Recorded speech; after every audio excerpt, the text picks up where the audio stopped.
한 주간 잘 보내셨죠? 제가 오늘 너무 반가운 얼굴 두 분을 뵈서 너무나 감사합니다. 이영식 장로님이 오랫동안 또 힘든 시간을 좀 지내셨는데 이렇게 건강하게 또 회복되셔서 많이 힘드세요. 아직도 기도해 주셔야 되는데 주님 앞에 나와 예배드리고 싶어서 오셨습니다. 너무 감사합니다. 또한 우리 김현주 집사님, 김미태 집사님 아들 주영 형제님이 이렇게 같이 예배드리기 위해서 너무 감사합니다. 말라기서 3장 7절서부터 12절 말씀 우리 한 절씩 교독하겠습니다. 말라기서 3장 7절서부터 12절 한 절씩 교독하겠습니다. 만군의 여호와가 이르노라 너희 조상들의 날로부터 너희가 나의 규례를 떠나 지키지 아니하였도다. 그런즉 내게로 돌아오라 그리하면 나도 너희에게로 돌아가리라 하였더니 너희가 이르기를 우리가 어떻게 하여야 돌아가리까 하는도다. 사람이 어찌 하나님의 것을 도둑질하겠느냐. 그러나 너희는 나의 것을 도둑질하고도 말하기를 우리가 어떻게 주의 것을 도둑질하였나이까 하는도다. 이는 곧 11조와 봉헌물이라. 너희 곧 온 나라가 나의 것을 도둑질하였으므로 너희가 저주를 받았느니라. 만군의 여호와가 있노라 너희 온전한 11조를 창고에 들여 나의 집에 양식이 있게 하고 그것으로 나를 시험하여 내가 하늘 문을 열고 너희에게 복을 쌓을 곳이 없도록 붙지 아니하나 보라. 만군의 여호와가 있노라 내가 너희를 위하여 메뚜기를 금하여 너희 토지 소산을 먹어 없애지 못하게 하며 너희 밭의 포도나무 열매가 기한 전에 떨어지지 않게 하리니 너희 땅이 아름다워짐으로 모든 이방인이 너희를 복되다 하리라. 만군의 여호와의 말이니라. 아멘. 우리 잠시 기도하겠습니다. 하나님 아버지, 오늘 이 말라기서 3장 7절서부터 12절 말씀을 가지고 예배의 회복, 언약의 갱신이라는 제목을 가지고 주님 앞에 나왔습니다. 주님, 이 말씀을 통하여 우리의 영혼 속에 주님의 언약의 갱신이 일어나게 해주시고 예배의 회복이 일어나게 하여 주시옵소서. 예수님의 이름으로 기도 올립니다. 아멘. 하나님께서 바로 직접적으로 directly 그냥 말씀하십니다. 너희 조상 때부터 하나님의 규례, 하나님의 율례, 하나님의 말씀을 지키지 않았다라고 고발하십니다. 정말 이스라엘 백성들은 이 말라기가 마지막 책이잖아요, 구약에. 그러니까 그 전까지 이스라엘 백성들의 역사를 보면 하나님의 말씀을 지키지 않았습니다. 계속 어기고 하나님 앞에 우상을 섬기고 다른 나라를 의지하고 하나님을 의지해야 되는데 그렇게 했단 말이죠. 정말 말씀을 안 지켰죠. 그래서 그렇게 고발하면서 뭐라 그러시냐면 나에게 돌아와라. 즉 나의 규례를 지키는 자로 살라.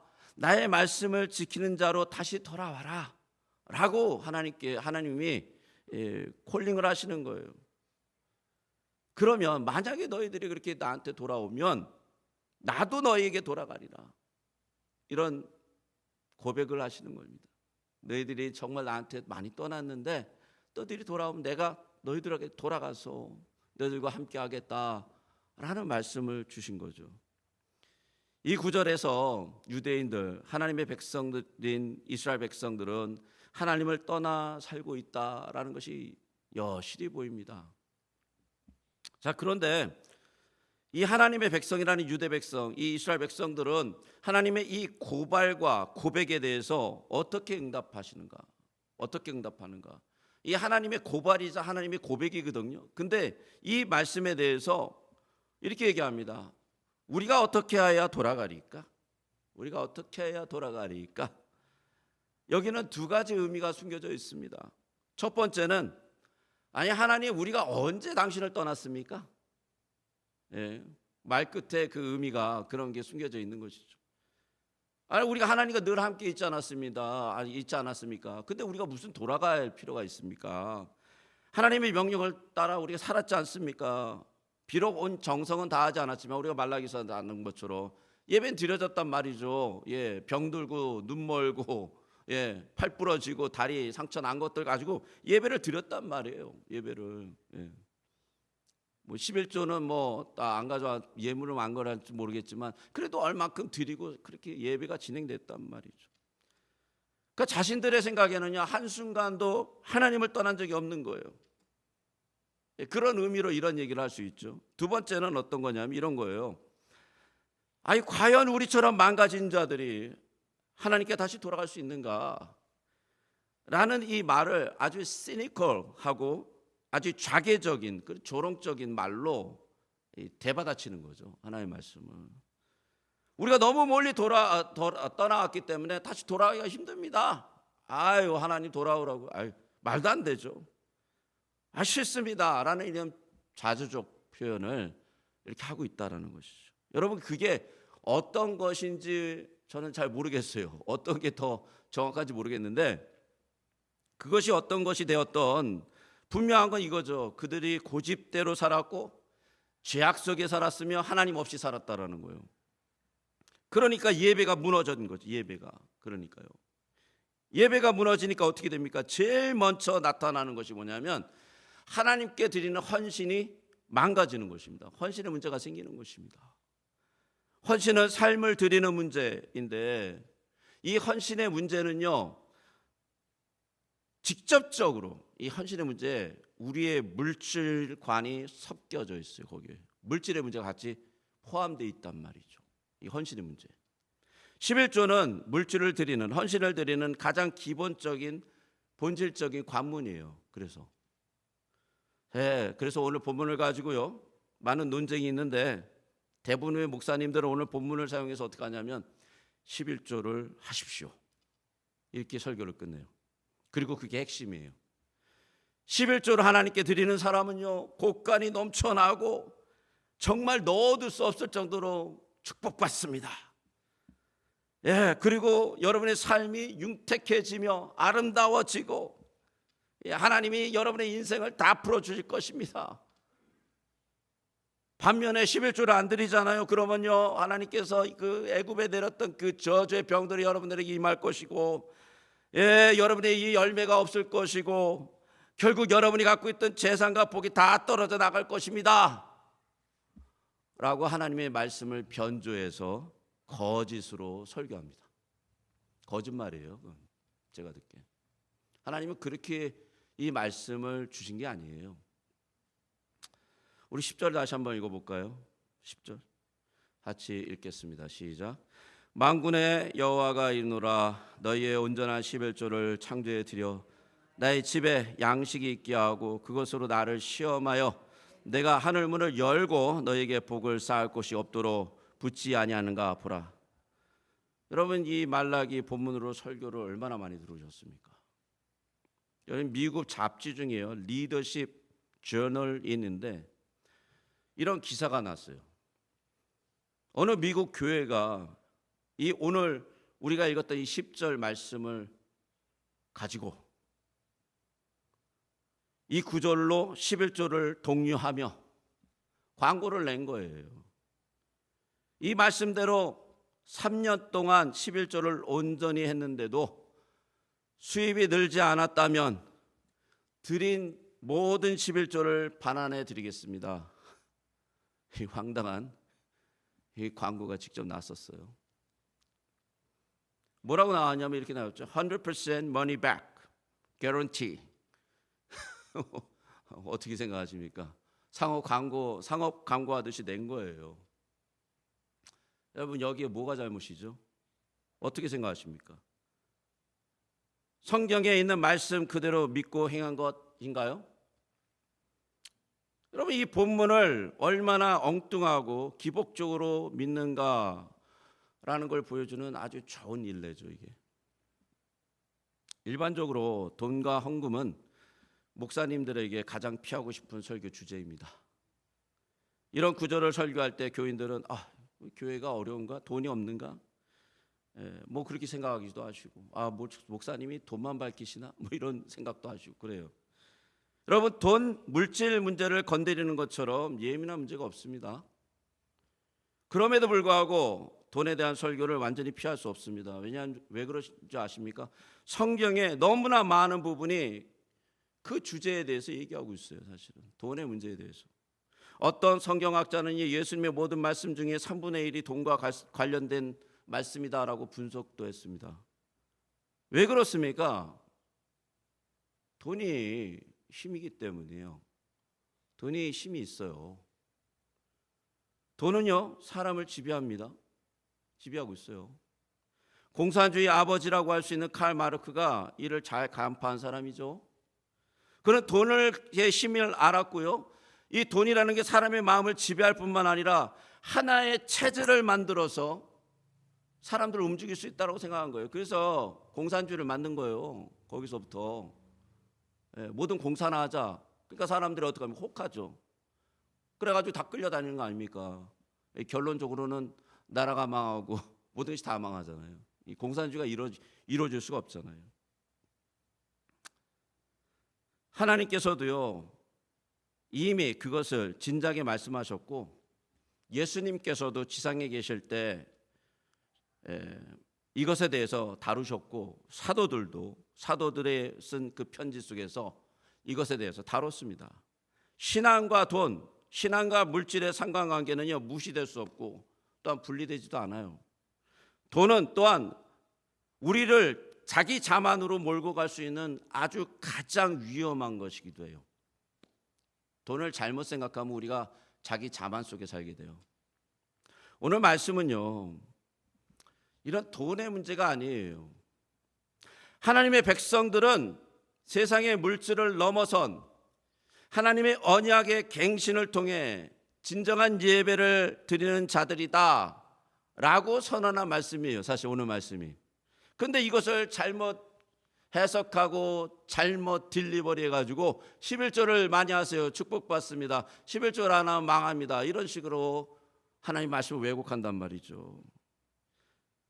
하나님은 11조에 대해서 말씀하시며 언약의 갱신을 같이 말씀하고 계세요. 11조는요, 아주 오랜 전서부터 시작되었습니다. 사실 11조는 이런 거예요.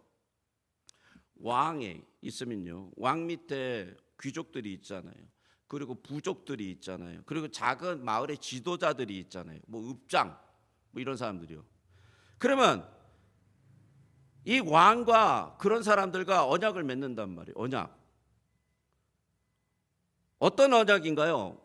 이런 거예요. 왕은 자신의 그 명예와 목숨을 걸고 자기가 그런 언약을 맺은 그런 지도자들, 그런 부족들, 뭐 가족의 대표자들, 마을의 뭐 지도자들과 이런 언약을 맺으면 그들을 지켜주고 보호하고 전쟁이 벌어졌을 때 전력으로 그들을 가서 도와서 구원해내는 게 그 언약의 내용이에요. 왕은 그 땅을 지켜서 평화를 유지하며 그 땅을 다스려요. 그래서 그 왕권 안에서는 평강과 평화가 주어지는 거예요. 이에 대해서 이 지도자들, 그러니까 소규모의 그 지도자들 있잖아요. 부족장들과 뭐 부족의 대표와 귀족들과 이런 사람들은요, 왕에게 충성심을 바쳐야 돼요. 충성심. 만약에 왕의 나라에 사는데 거기서 배반을 해가지고 다른 왕과 짜가지고 스파이 노릇을 하면 안 되잖아요. 왕과의 관계가 좋아야 되잖아요. 충성심을 대표해야 되는데 그 충성심의 상징으로 뭘 드리냐? 11조를 드린단 말이에요. 11조. 자신의 땅에서 나는 좋은 것으로 왕에게 진상함으로 자신이 진짜 충성된 왕의 신하라는 것을 나타낸단 말이에요. 감사함으로요. 이것이 옛 언약의 모습입니다. 이것이.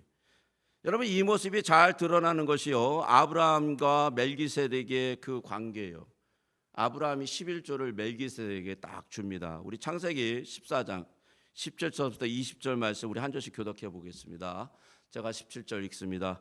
아브라함이 그돌라오멜과 그와 함께한 왕들을 쳐부수고 돌아올 때 소돔 왕이 사위의 골짜기 곧 왕의 골짜기로 나와 그를 영접하였고 살렘 왕 멜기세덱이 떡과 포도주를 가지고 나왔으니 그는 지극히 높으신 하나님의 제사장이었더라. 19절 펴주십시오. 그가 아브라함에게 축복하여 이르되 천지의 주제시요 지극히 높으신 하나님이여 아브라함에게 복을 주옵소서. 너희 대적을 내 손에 붙이신 지극히 높으신 하나님을 찬송할지로다 하매 아브라함이 그 얻은 것에서 10분의 1을 멜기세덱에게 주었더라. 이때는 아직 아브라함이 아니죠. 아브라함이죠. 아브라함. 부족. 아브라함이라는 단어는 한 부족의 아버지, 아브라함은 열방의 아버지죠. 아직 열방의 아버지가 안 됐습니다. 그런 축복을 아직 명예스러운 이름을 못 받았어요. 한 부족이에요. 그 정도로 아브라함은 작았단 말이에요. 아브라함이 이 전쟁에 나가서요 연합군의 왕들을 물리치고 돌아옵니다. 연합군의 왕들. 그러니까 한 왕이 아니라 이 왕 저 왕 몇 왕이 같이 연합을 만든 그 연합군의 왕들을 물리치고 돌아왔어요. 물론 이 전쟁은 왜 일어났냐면 조카 롯을 구하기 위해서죠. 그 당시 아브라함은 아주 작은 족장 중에 한 사람입니다. 얼마나 작았냐면 그가 데리고 있었던 318명, 이게 족장의 크기였어요. 그 당시에 아브라함의 족장의 크기. 그리고 그와 같이 주변에 살았던 아넬, 에스골, 마므레 가족들이에요. 몇 사람 이렇게 모여서 공동체에 이루었던 그런 공동체 가족들. 얼마나 되겠습니까? 얼마나 되겠어요. 그런데 이런 사람들하고 왕들이 같이 모여서 연합군을 했던 그 군대랑, 큰 군대랑 몇십 배, 몇백 배 차이가 나는 전쟁이었단 말이에요. 이게 여러분 군사적으로요 3배 이상만 차이 나면 절대 못 이긴다 그래요. 절대 못 이긴대요. 불가능하다는 얘기죠. 근데 이게 몇십 배, 몇백 배 차이가 나는 거예요. 근데 놀랍게도 아브라함이 그 전쟁에서 승리를 합니다. 그 연합군의 왕들을 완전히 다 물리치고 심지어 뺏긴 모든 것을 다 가져와요. 롯의 그 가족 한 명 한 명을 다 구해오고요. 그리고 심지어 그들의 왕들이 갖고 있던 것도 다 뺏어와요. 대승을 거두고 오죠. 근데 돌아올 때 이 멜기세덱, 살렘 왕, 평화의 왕, 지극히 높으신 하나님의 제사장이 나타났어요. 그리고 아브라함에게 이렇게 축복을 하는 거예요. 천지의 주제이시오 지극히 높으신 하나님이여 아브라함에게 복을 주옵소서. 너희 대적을 내 손에 붙이신 지극히 높으신 하나님을 찬송할지로다 라는 이런 말로 축복을 하며 아브라함을 맞습니다.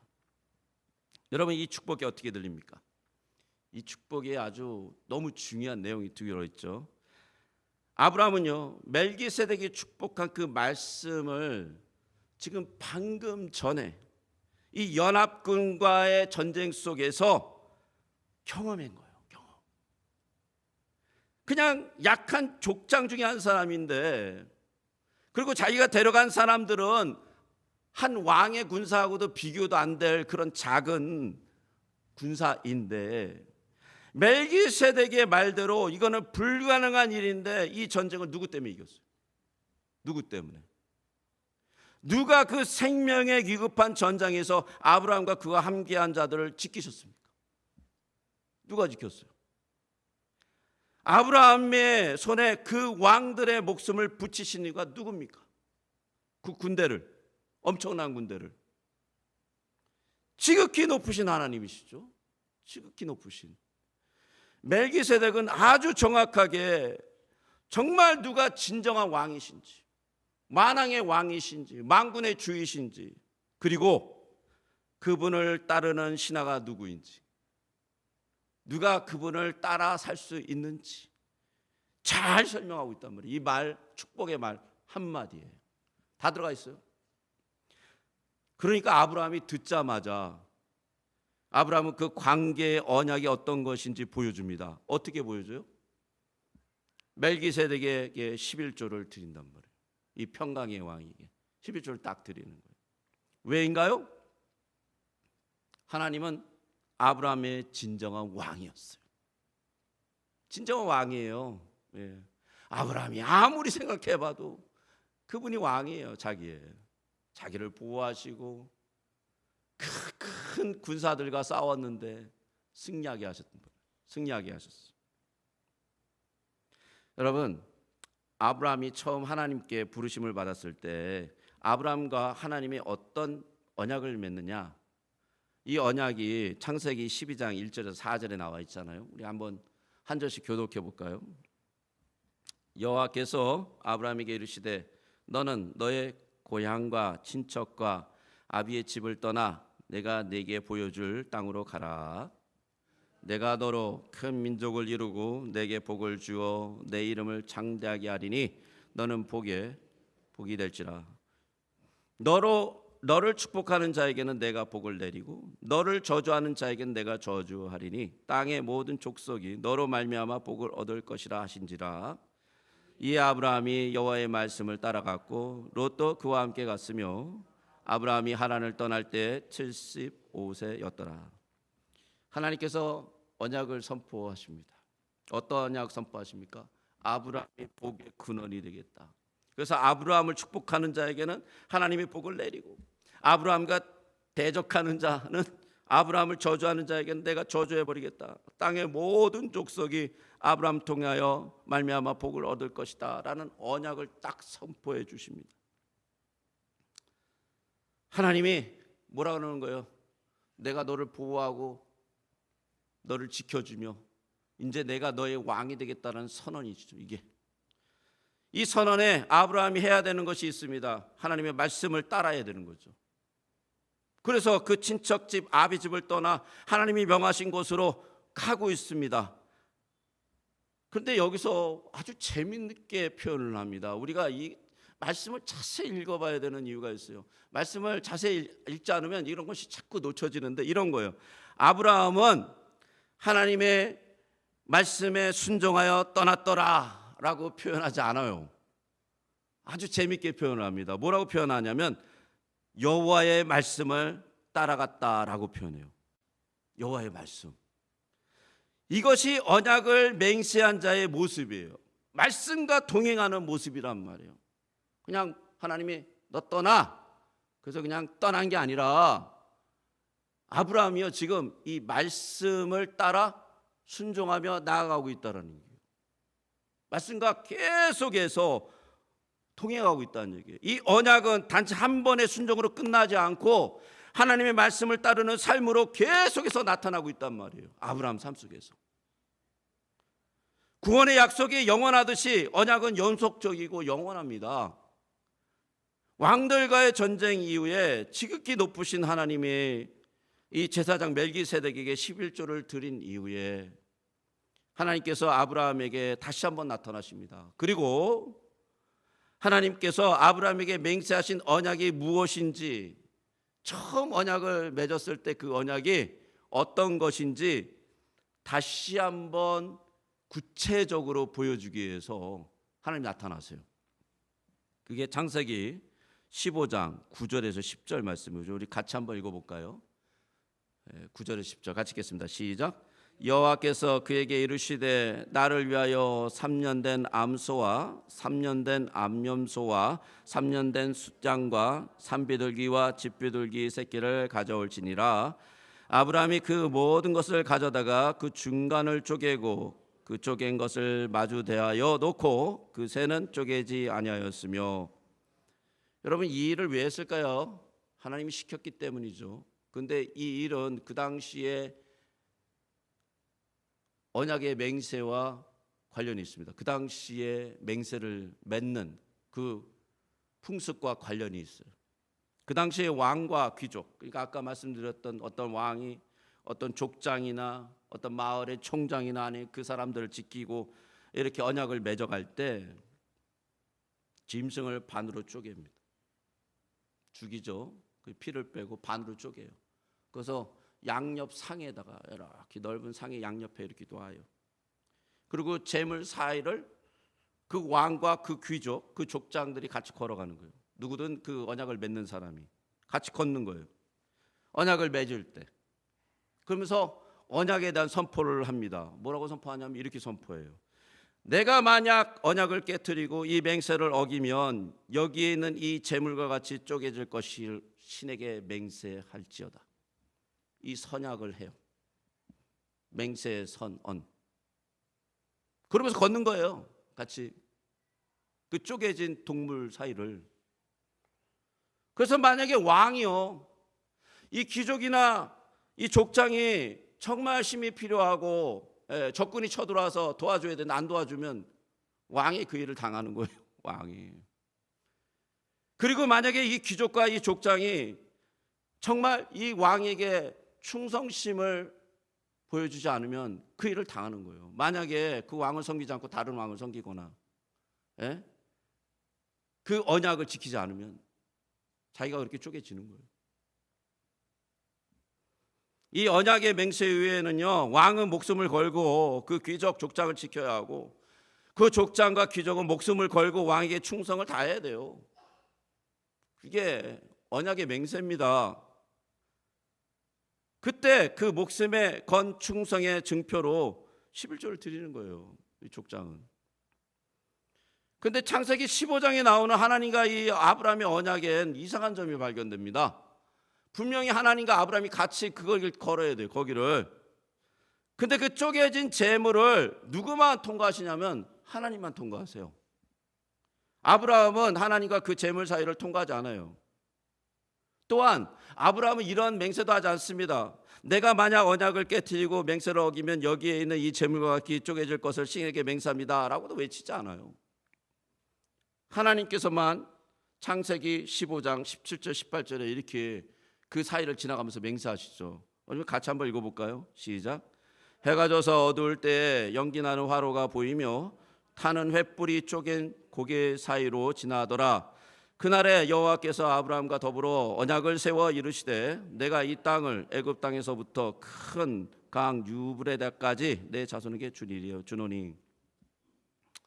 여러분, 아브라함은요 감히 하나님과 함께 그 재물을 통과할 수 있는 그런 존재가 되지 못합니다. 그는 아브라함 하나님처럼 신실하고 그 언약을 지킬 수 있는 존재가 아니에요. 만약 아브라함이 언약을 지키지 못하게 되면 어떻게 되겠습니까? 능지처참을 당하는 거죠. 몸이 쪼개져서 죽어야 돼요. 그래서 그는 감히 그 재물 사이를 통과하지 못하는 것입니다. 그 재물 사이를 통과한 것은 오늘 우리가 읽었듯이 창세기 15장 17절에 보면 횃불로 보이시는 하나님만 통과하세요. 횃불로 보이시는 하나님만. 자, 이제 하나님께서 그 재물 사이를 통과하셨기에 하나님과 아브라함 사이의 언약이 성립되었습니다. 그런데 이것은 쌍방적인 언약이 아니에요. 이것은 일반적인 언약이 일방 한쪽으로만 언약이 성립되었어요. 아브라함 입장에서는 이 언약의 대상자가 되었지만 참여자가 되지 않았어요. 언약의 대상자가 됐어요. 그 언약을 누릴 수 있어요. 근데 거긴 참여는 안 했어요. 또한 이 언약은 하나님의 입장에서는 반드시 지켜야 되는 언약이에요. 하나님이니까. 그렇죠? 이 언약은 아브라함이 만약에 언약을 깨면 아브라함 대신에 하나님이 재물과 같이 죽어야 되는 아주 불리한 언약이에요. 아주 불리해요. 또한 이 언약은 단지 아브라함에게만 아니라 아브라함을 통해서 이루어질 모든 축복 받는 자들에게 맺어진 언약이에요. 이게. 왜냐하면 아브라함의 언약이 처음에 창세기 12장에 모든 그를 통해서 모든 민족이 복될 것이라고 언약이 주어졌잖아요. 그러니까 그 언약이 그렇게 퍼져나간단 말이에요. 자, 이제 문제가 발생했죠. 아브라함이나 모든 인간은 언약, 약속에 신실하지 못합니다. 이스라엘 백성을 보십시오. 아브라함이 자손이 이스라엘 백성이요. 얼마나 많이 언약을 깼습니까? 얼마나 너무나 쉽게 그 언약을 깨고 우상숭배를 했으며 하나님을 마음 아파하게 했으며 하나님께 반항을 했으며 타락했습니까? 아니, 심지어 아브라함 자신도 신실하지 못합니다. 하나님 앞에. 지금 이게 15장에서 이런 엄청난 하나님의 언약을 받았는데 16장 16장에 가면 바로 이제 얼마 안 지나서잖아요. 16장에 보면 이렇게 이런 일이 일어나죠. 우리가 잘 알듯이 하나님께서는 모든 자신의 명예와 영광과 그 존재로 자체로 언약을 아브라함에게 세웠는데, 이 타락하고 신실하지 못한 이 연약하고 무기력한 인간은 하나님 앞에 범죄를 합니다. 어떻게 합니까? 하갈을 얻어요. 하나님께서 말씀하잖아요. 사라를 통해서 내 언약이 이루어질 거다라고 선언을 하셨는데 그 말씀을 못 믿고 이집트의 여인 하갈을 얻어다가 이스마엘을 낳아버립니다. 얼마나 무기력한지요. 하나님 앞에 얼마나 범죄자인지요. 하나님의 사랑과 은혜에 대해서 반항하고 거짓하고 변명으로 답할 뿐이라는 것이죠. 인간은요. 하나님의 그 고귀한 언약에 대해서 우리는 다 언약 파괴자들이라는 것이죠. 언약 파괴자들. 우리 모두는 사실 그래서 실상 우리 몸이 다 쪼개져야 되는, 참상을 당해야 되는 극악한 인간들이라는 것이죠. 극악한 인간들. 그런데 놀랍게도 그 몸이 쪼개지고 갈라지는 것에 우리가 아니라 하나님이 대신 가셨어요. 하나님. 왜일까요? 왜?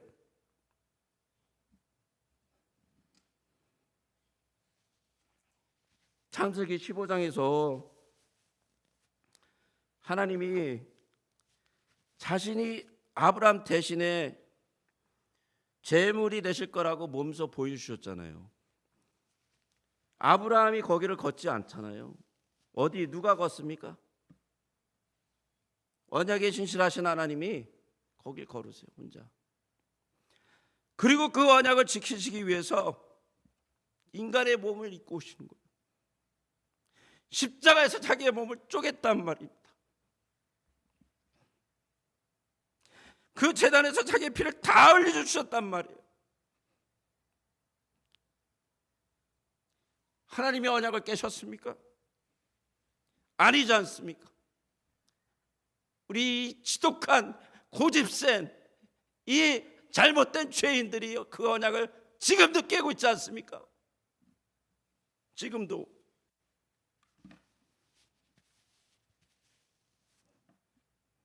하나님께서 말라기스를 통해서 돈을 내라고 말씀하시는 게 아니에요.